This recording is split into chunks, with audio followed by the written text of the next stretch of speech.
SpaceX Dragon has returned important NASA research data and experiment samples from the International Space Station. This was an unpiloted cargo Dragon from NASA's 34th SpaceX resupply mission. After finishing its stay at the station, Dragon undocked and began its trip back to Earth. Inside were experiment samples, tested hardware, and research materials returning for study on Earth. During reentry, the capsule passed through extreme heat as it came back through Earth's atmosphere. On June 17, 2026, Dragon splashed down in the Pacific Ocean near Oceanside, California.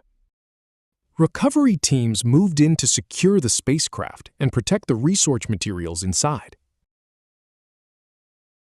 Some of these returned samples and hardware help NASA study biology, materials, and technology for future missions.